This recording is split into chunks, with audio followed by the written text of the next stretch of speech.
On today's Locked On NBA Game Night podcast, we're diving into how the Nick Richards signing changes the Miami Heat's roster. Is Jonathan Kuminga going to be a breakout player for Minnesota? And what teams can we not wait to watch?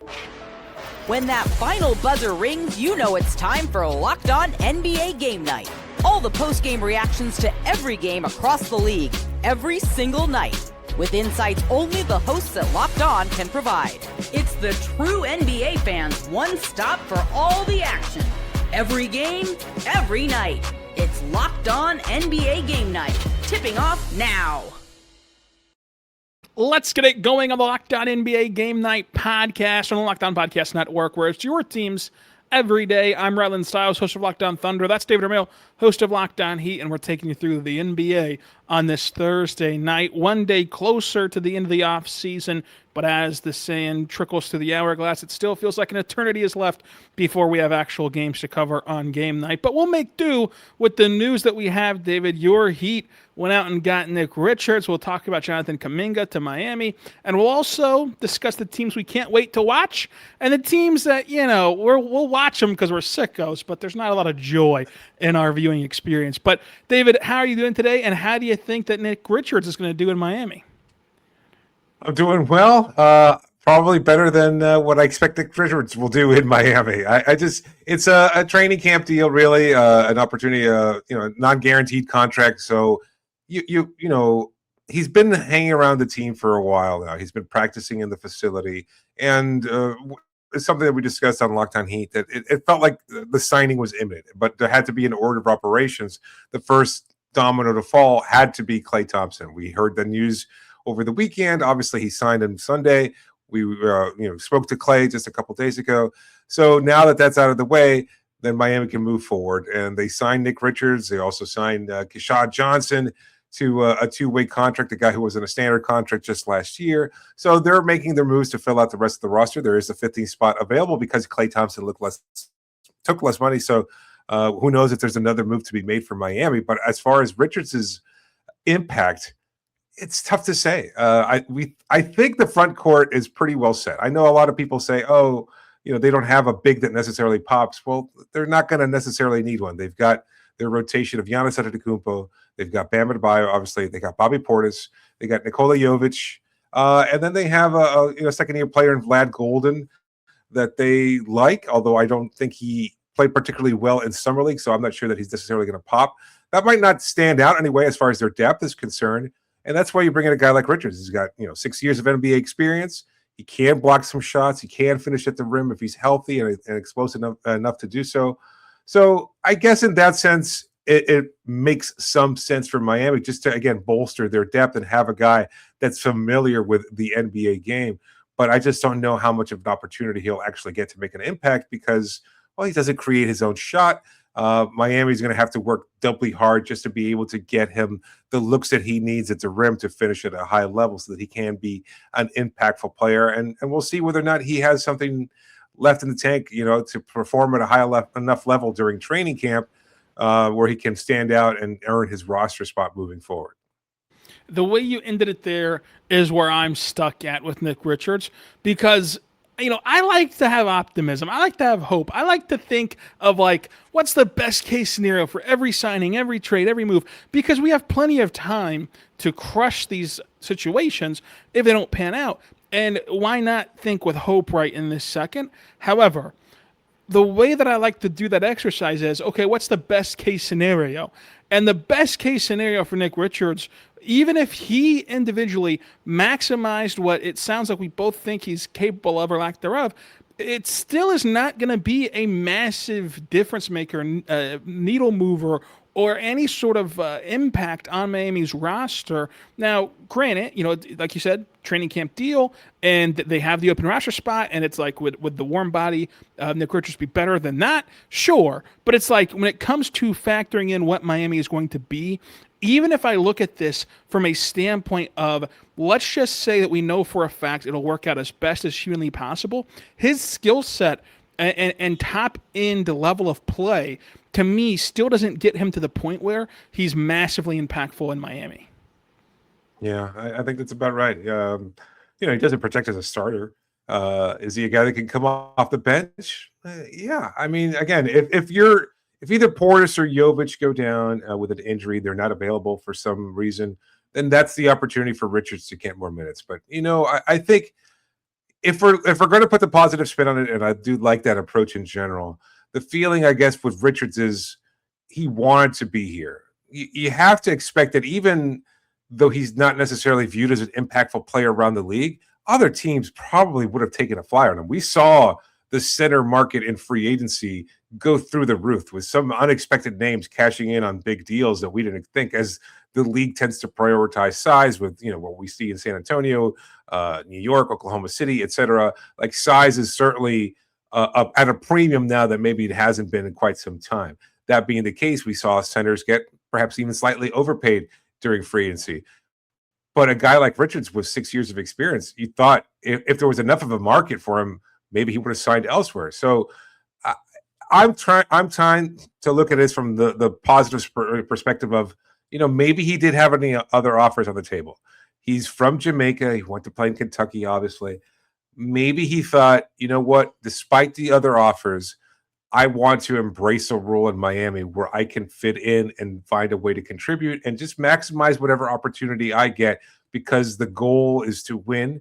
And if I can contribute to that winning, then I'll be able to cash in at a bigger deal later on, even if I just make the most of whatever role I have, however small it is, star in that role this upcoming season. And so if that's the mind frame that Richards is bringing to the table, then it could be a positive year for him and for the Miami Heat, because then it's all about understanding that you have a limited role, but finding a way to flourish and having the shared common goal of trying to contend for a title this upcoming season.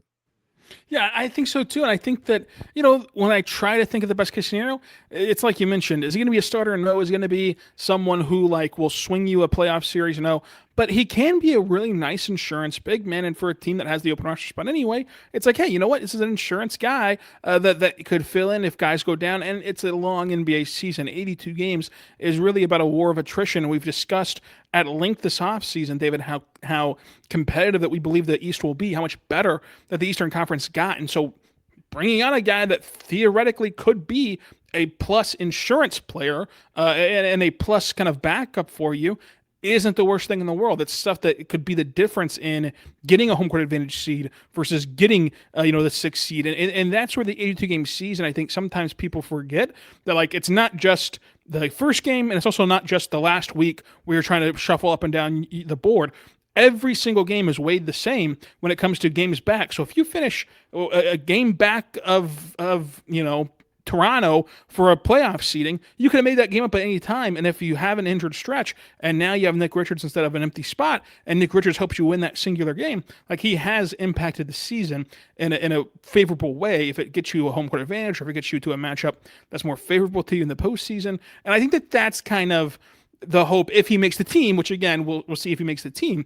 But if he makes the team, I think that that's going to be the kind of limit for him. But it is interesting. And there was a time where people were high on Nick Richards around the NBA whenever he was with Charlotte. And so maybe the Heat culture, not to have a cop out or suck up to the host, but Heat culture, if he's a guy that's dialed in and understands the situation, because he is still relatively young and he is playing a position of value that is, like you mentioned, overvalued, to where if he buys into Heat culture and if he surprises us and plays better than what we're describing here, well then boom, you've changed the trajectory of your NBA life, and so that kind of aspect of it you can't discount either. But I'm interested to see how it goes. Hopefully he navigates Miami traffic better than Klay Thompson did, huh, David? That's not saying much. Just get to the press conference close to being on time. Half an hour, 45 minutes late, not so much. Yeah, maybe you should give Clay some tips on.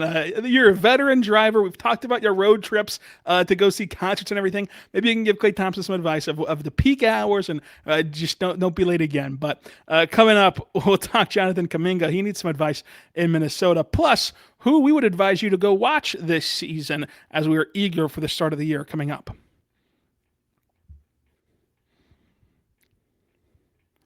But first, I want to tell you right now, put your friends over at FanDuel. Go check out FanDuel today because FanDuel is incredible, folks. Baseball fans, if you think you know who's hitting a homer today, FanDuel is giving you a free chance to call your shot with daily dingers.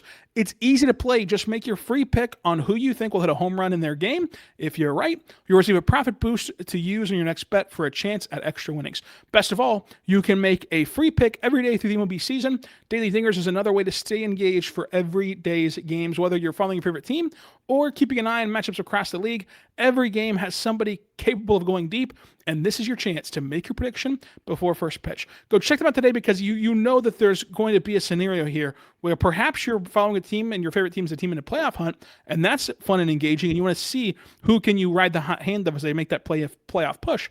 Or you're like me, watching the Kansas City Royals 8 games back with a month to play. Yeah, the season probably is not going to go in the playoff direction, but it's still fun to watch these guys after a 9-game winning streak hit some homers and pick Jack Caglione, pick Bobby Witt Jr.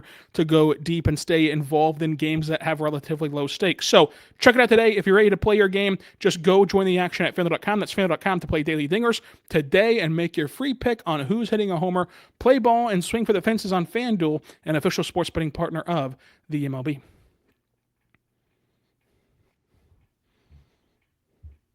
We're back on the Locked On NBA Game Night Podcast on the Locked On Podcast Network, your teams every day. I'm Rylan, Stiles, host of Locked On Thunder. That's David Ramil, host of Locked On Heat. And we've talked about the Nick Richards signing. Jonathan Kuminga inked the deal in Minnesota the other day, the other M team. And Shams reports that he passed up offers with the Lakers, the Bulls, the Trailblazers, and ends up in Minnesota on a 2-year agreement worth $13 million with a player option for Kuminga as well. Jonathan Kuminga going to join this new-look Wolves team that has Anthony Edwards, LaMelo Ball, Jaden McDaniels, and Rudy Gobert as their headlines as they try to be a Western Conference contender. Look, they've went to the West Finals 2 of the last 3 years. David, this is someone who I think is in a make or break, now or never type of mode where it's similar to how we were discussing DeAndre Ayton last year, where it's like, yeah, look, Golden State give up on you, Atlanta give up on you. They kicked you out the door to bring in Lou Dort and Wiggins and kind of replace you with your position and not spend the money on you. And you've got this talent in you. Like, there was a reason why you were a high pick. There was a reason why during the G League Ignite people were just loving on Jonathan Kuminga. And we've seen how the career has gone. Like, can you clean some things up about your mental makeup? Can you clean some things up about your role and be a very impactful player? I think that this signing was a good idea for all parties involved. For Minnesota, when you look at the options out there, I like the swing on Jonathan Kuminga because what else was available to you to go do after you've made your big moves earlier this offseason? And you know you have an infrastructure in place of Chris Finch, who I really respect, especially defensively as a coach, to try to get the most out of Kuminga. And you have a team, and if you're Jonathan Kuminga, yeah, you might have passed up bigger or longer-term deals with LA or with Portland, but if you get it right here, you're going to be in a winning environment, on a winning team, and also a team that I think can elevate his skill set. Like, I think of the skills with Jonathan Kuminga, and I think of his defense, and I think of his transition ability. And LaMelo Ball and this team is going to be in transition a lot, I would expect. And him, if he commits to it, runs the floor hard, and is able to be that breakaway option for Minnesota, plus is able to defend multitude of positions for a team that we've been looking at since the LaMelo trade, since they gave up Naz Reid, and wondering where's the defense going to come from for a team that's been so good defensively with Rudy Gobert behind him. I think that this could work out for all parties, but it's not 100% to me. If you wanted to have the counter argument of you didn't think it'd work out, or you didn't think maybe it'd be a noteworthy addition at the end of the season, similarly to kind of DeAndre Ayton from a year ago, I wouldn't push back on you at all. I think that it's a situation that is very volatile. Good. I'm glad you feel that way because I do not like the move at all. It's to echo what you said, it was a good idea for all parties in theory, not in reality. It feels a little bit like the Tobias Funke meme of Arrested Development. Like, it didn't work for anybody else, but it could work for us. And you already made, as you said, your big swing in trading for LaMelo Ball. That's a gamble in and of itself already. And while the hope is, yeah, it's going to work out, and you had to take a big swing because you had to maximize your potential, the chance to start in the West Conference and find a way to get past San Antonio, Oklahoma City, et cetera. Because, you know, the The rest of the team is certainly good enough, despite the loss of Naz Reid. I think there's still enough there. But it's definitely a gamble. It's a huge risk to take on LaMelo Ball and hope that it meshes perfectly and that it somehow you uncap a new level to your offense that did not exist before. And I think that's enough of a risk. That's enough of a gamble for one season where you're trying to figure out and not, say, piss off your superstar player in Anthony Edwards or perhaps alienate him further. And then you add a guy like Kuminga who couldn't make it work in as stable an organization as you can get in Golden State. And that didn't work because I know he wanted his contract, he wanted his money, and then he gets an opportunity in Atlanta, and that didn't necessarily work either. So, look, I just feel like it was unnecessary for that move to be made. And I think for a guy like Kuminga, at least what I've seen before and what I think NBA history tends to show is that those type of players probably thrive in a more stable scenario and find a way to contribute as a key role player of some kind and a guy who can kind of fit into the role a little bit more seamlessly and with a lot more stability, because otherwise I just think it's too much of a risk. And I don't know that Minnesota has that infrastructure in place. I agree with what you said about Chris Finch. I think he's a great underrated coach. I just don't know that that team necessarily reeks of culture or stability and the infrastructure that's necessary for a guy like Kuminga not to rock the boat and not to create a problem where, you're already taking on a big enough risk, in my opinion, with LaMelo Ball. And so I think that that's probably an unnecessary level of risk for a season that is kind of precariously on the brink already. Like you want to be as good a team as you can in the West. You want to be able to, again, continue to contend and maximize your window with Anthony Edwards. And if that's the case, I don't know if this is the right move. It doesn't feel like the smartest move. I don't know. To me, I agree with what you're saying that maybe there weren't a lot of good options available, but then you just go with what, you stand pat with where you were in the roster and not necessarily take that kind of swing because it just doesn't feel like the sort of move that I think is going to help. And it's not going to help enough to offset the potential risk, in my opinion, where he could wind up being not necessarily a locker room cancer or anything that extreme, but a distraction that's not necessary. And I wouldn't be surprised if he winds up getting traded at some point this season as well. You bring up a great point that I hadn't considered until you brought it up. But I do really like Chris Finch, as I stated, and I still agree with you that we can stand on that part of it. But the infrastructure, I do think that even I just got caught up in they overperform in the playoffs so much that you feel so good about their team, but they're overperforming because of the saga that's been the last two regular seasons where they haven't looked good. There's been pockets of the season where they haven't looked mature, they haven't looked professional, and it goes back to, again, the Heat culture. It's not just a gimmick. Like the reason why the Heat and the Thunder and the Spurs and teams like that are able to get everybody pulling in the same direction is because it happens from day one of training camp through the end of the season, and then by the time you're in the postseason, those habits, the discipline, the maturity is all there. You're not flipping a switch. I do think that that's a good point, that those teams with Naz Reid and that core, they were able to flip a switch because of who they were as a unit. It's not a guarantee that two guys who've never performed on the biggest stage and two guys who have basketball maturity concerns, two guys who have basketball flaws, are they going to be able to flip a switch? Does it need to be a culture shift in Minnesota to get this realized version of what this team could theoretically be? Do you need to start taking the regular season with more onus on it if you're Minnesota? I think that they absolutely do. And I think that could be the biggest difference of if this thing fails or succeeds, is how seriously will they take the regular season to sharpen and iron all this stuff out. And that's why, to tee up our next segment, this is the top of the chart for me of most interesting team to watch. Not whether it will be the best team at all, but the most interesting team I just don't understand how it's going to work, because in this one segment, I was really excited about what Minnesota could be potentially. And then you give the volatile side of it on the kind of more negative leaning side, and I can't counter any of that. I think that you're absolutely right that honestly might be a bit more likely than my peachy and rosy description of what Minnesota could be. And we're going to have to find out together which one it ends up being. And I'm just so intrigued by it. They're my most interesting team to watch.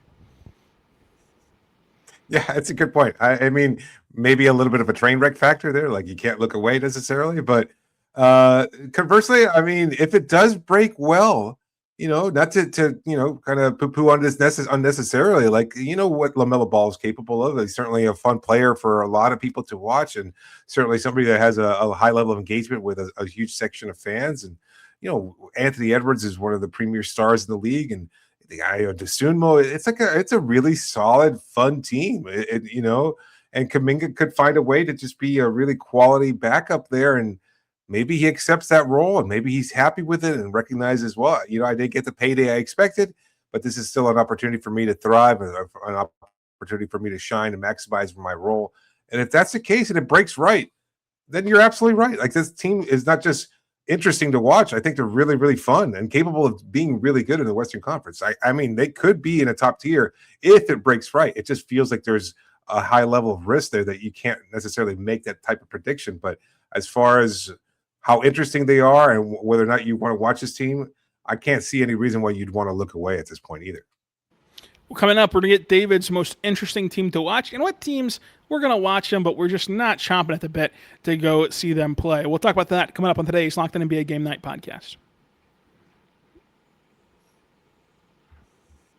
But first, I want to tell you right now, but your friends over at Odoo, go check out Odoo today because they're fantastic. Running a business shouldn't feel like you're trying to connect a bunch of systems that were never designed to work together. One app for accounting, another for inventory, another for sales, and somehow none of them talk to each other. That's where Odoo comes in. Odoo is an all-in-one business management software that brings every part of your business together in one powerful platform, from sales and accounting to inventory and marketing. Everything works in one place. Odoo has one platform to grow, manage, and scale your business. The best organizations know that success isn't just about talent. It's about having everybody work together toward the same goal. That's true in sports, just like it is in business. We just talked about it, right? Heat culture. You need the coaching adjustments, the game planning, the strategical shifts, the practices, everything to be executed and everything to be consistent, everything to be on the same page to maximize what your team can do. That's the same thing with your organization. Great organizations win because operations matter. That's why you should get Odoo. Odoo is a one platform to manage, grow, and scale your business. Try it for free today at odoo.com/lockedon. That's odoo.com/lockedon. That's odoo.com.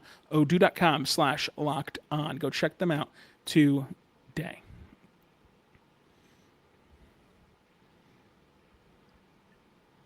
We're back on the Locked On NBA Game Night podcast on the Locked On Podcast Network, your teams every day. I'm Rylan, Stiles, host of Locked On Thunder. That's David Ramil, host of Locked On Heat. David, what team are you most interested in watching this season? It can be because you think they're going to be an awesome team. It can be the train wreck factor and anything in between. It could be just one specific player.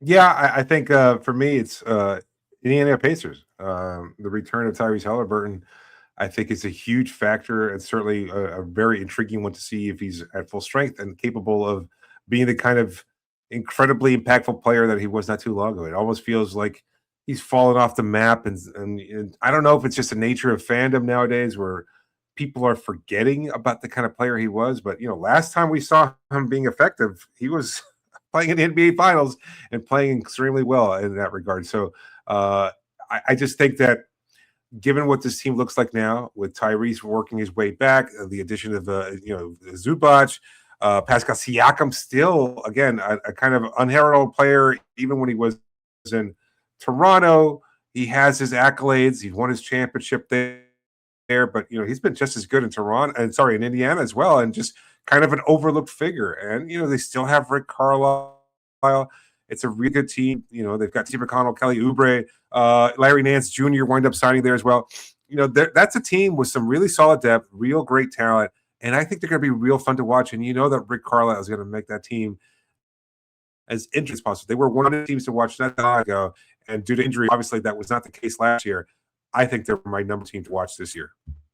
Yeah, that's a great pick, and I can't wait to watch them return to form and really just reteach everyone who they are and what they're about. I think that it'll be a pretty seamless getting the car back on the road season for Indiana, just as they get healthy, if they stay healthy, knock on wood and everything. But I'm going to go to the Western Conference again, and obviously hosting Locked On Thunder, we do a lot of Western Conference previews, and there's been 3 guests on my show who have predicted that the Jazz will be a top 6 seed in the West, and one of them predicted a top 4 seed in the Western Conference. And I like the Jazz nucleus. I'm really intrigued by Darren Peterson, but top 6 lock and top 4 in the West. That's lofty goals. But listen, they have Jaren Jackson Jr., Laurie Marketing, Darren Peterson. They have Nurkic. They have Ace Bailey, Keontae George. They have all these guys that they've brought in, even Jackson Hayes, if you want to add him to the list. What are the Jazz going to be in this situation here where there's this notion out there that because of the new lottery reform odds, mixed with the fact that this draft class doesn't have a Wemby or a Flag in it, that the tanking days for every team are over, and that this is going to be a really competitive season from top to bottom for the most part. Where do the Jazz nestle in on that? I'm very curious to see. And I just, as a Kansas guy, I want to watch Darren Peterson more because we got robbed of a lot of Darren Peterson basketball in Lawrence. But I'm very curious about the Jazz because there is that pocket of like NBA sickos who are all in on this Jazz core. Yeah, that was my second team. I was going to go with Utah, kind of flip-flop between them and Indiana because I do think that they're being somewhat slept on, and it's always fun when a team just catches people by surprise. And I think maybe it's not necessarily going to be NBA sickos, as you said, who's going to be surprised, but when the casual fan goes, "Hey, you know something? That team's actually kind of fun." And I don't know how many national television appearances they're going to get. Probably not enough. I think we talked about that when the schedule first came out weeks ago. But I do think that we'll probably see them added a few more times because they could be that kind of potentially fun team. And, you and I are going to be watching as much Jazz basketball as we possibly can. But that roster seems really well constructed. They've got great coaching. And they haven't been interesting, it seems like, for some time now. Like, I guess you can talk yourself into the idea of, oh, well, they're rebuilding, they're retooling, whatever you want to call it. But last year, when they were actively tanking and sitting down players in the third quarter and things of that sort, that wasn't fun to watch. That was, kind of, for a lot of people, questionable basketball, in many, many ways. So I think now is their bounce back season. Now they're fully invested. And I think they're going to be ready to play, and they're really going to surprise a lot of people. And so I'm not. I think I could agree that they might be one of those top teams in the Western Conference. Where they might fall at the top, that's hard to predict, to be honest with you. So maybe that's too much of a hedge, but I think I'm very curious to see what this Jazz team looks like next year. Yeah, it's going to be a lot of fun to watch Utah. Not so fun, and I'm curious if you have a different answer than me on this one. Feel free to just pile on this team with me. I like this team's coach, and it's Jordi Fernandez. I hate everything else about this team's roster. The Brooklyn Nets, to me, are just not interesting. Michael Porter Jr. and, Julius Randle are on this club, and it's just like the young guys, besides Joshua Jefferson, and I was a big Drake Powell guy at the draft. I might have been wrong on that, but I don't like Danny Wolf. I don't like any of their young players. Michael Brown Jr. this year is a fun rookie that they got at 6, but it's like it's Michael Brown Jr.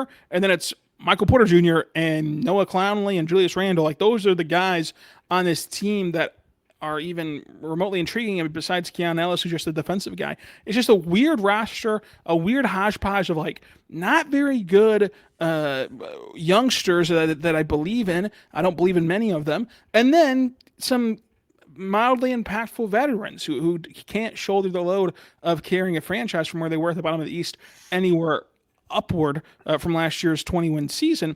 I'm just like, I can't find the storyline for Brooklyn. I can find the storyline for Washington. I even am intrigued by the Bucks after trading Giannis and getting Hero back and then getting Nate Ament and getting Braden Burries in the draft. Like, I'm even intrigued by them. Of course, Caleb Wilson in Chicago. And then you go over to the Western Conference, and it's like the Kings is a team in contention for sure. But I think that Darius Acuff's translatability lifts them a little bit above Brooklyn to see how he translates to the NBA. But it's like, for me, it's Brooklyn. I can't find, I'm going to watch them, but I can't find the spirit, the pep, the heart to care about Brooklyn. No, I'm right there with you. That's an amorphous blob of bleh as much as I've ever seen in the NBA. That is just a big pile of mediocrity. And I don't know what the identity of this team is. What's the story there? Like, you look at that group and it's hard to decipher where they're trending to or what the hope is for that fan base. It's not like they have a great young player that they can glom onto. It's not like they have like an old veteran past his prime that might be an interesting story to see how he carries this team. Like, I like Julius Randle just fine, but it's Julius Randle, and I don't think that that's going to be a team worth watching just because of Julius Randle. And I don't know that I can make an argument about anybody else in that team that's kind of worth watching either. So I don't know. Maybe I'd be happy to be pleasantly surprised. I just don't want to. I don't want to dump on that team unnecessarily. But it's just you look at that group and it's hard to find a reason to want to tune in to watch. I've got another team here aside from Brooklyn that I'm not that interested in, the Atlanta Hawks.